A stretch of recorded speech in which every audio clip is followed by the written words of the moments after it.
Ryan Stevenson. I'm going to talk to you about the First Battle of Bull Run. The First Battle of Bull Run was fought between the Union and the Confederacy, the North and the South. It was called First Manassas by the Southern states. It was fought in summer 1861 and was the first battle of the Civil War.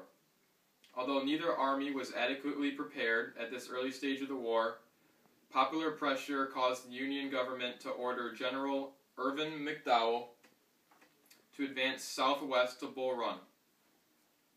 The 22,000 Confederates under General P.G.T. Beauregard had retired behind Bull Run in defensive positions 3 days earlier. To counter a Union flanking movement, the Confederates quickly moved 10,000 additional troops under General Joseph E. Johnston to defend the positions. On July 21st, the Union Army assaulted the Confederates. The battle raged back and forth, but finally the arrival of Johnston's last brigade forced the Unions into a disorganized retreat towards Washington. The victors were also exhausted and did not pursue them. From among 37,000 Northern men, casualties numbered about 3,000. Of the 35,000 Southern troops, about 1,800 were wounded or lost. Here's a quick video clip explaining a reenactment of the Battle of Bull Run.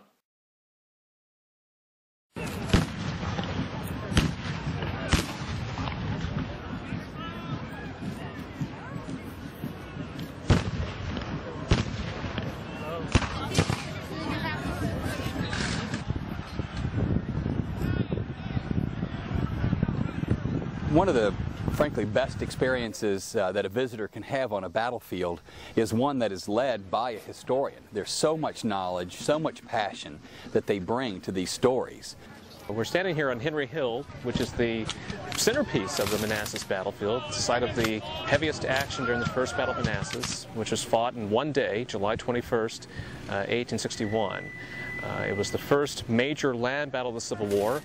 The fighting that took place here in that one day, in a space of about 10 hours, was far bloodier than either side had anticipated and far more costly. By the end of that battle, there'd be nearly 900 left dead on the field and over 3,000 wounded.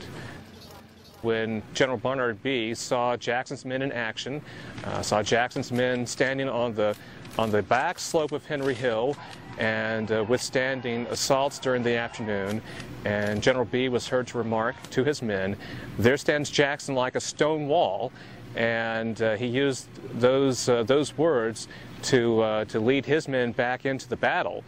And the swirl of fighting that took place here during the mid-afternoon period.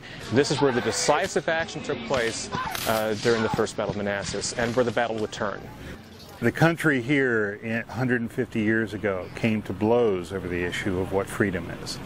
The American Civil War was the costliest war in American history. It was all about freedom and liberty, things that people are very familiar with today. Many of the rights that people have today were earned by the blood that was shed here at Manassas and at the other battlefields.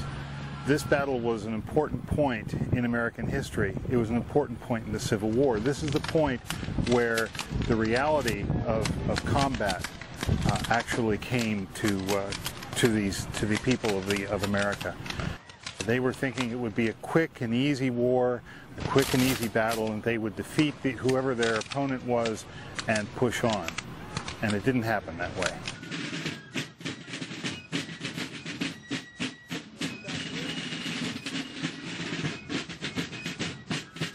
I'm Sam Zier. We're going to be going over the Second Battle of Bull Run. And the Second Battle of Bull Run took place more than a year later on August 29th and 30th, 1862, between the Confederate Army of more than 56,000 men under General Robert E. Lee and newly formed federal forces of 70,000 troops under Major General John Pope. And it becomes Pope's responsibility to cover Washington until his army could be rejoined with the Army of the Potomac. To prevent this, Lee split his forces under General Thomas J. Stonewall Jackson to march around Pope's right flank. In 2 days, Jackson had captured Pope's Pope's supply depot at Massachusetts and safely hidden his 3 divisions in a nearby wood. August 27th and 29th saw considerable maneuvering and fighting while Lee rushed forward the main body of his army to join Jackson. On the afternoon of August 30th, Confederate artillery fire prevented the success at the Union assault on Jackson's position, after which Lee ordered his entire army forward in a grand counterattack. The Confederate victory was not complete because the Union forces withstood repeated assault on certain defense positions. And finally, however, Pope withdrew his defended army across Bull Run and eventually retreated to the fortifications of the capital. And casualties on both sides were high, 15,000 in the north and 9,000 for the south.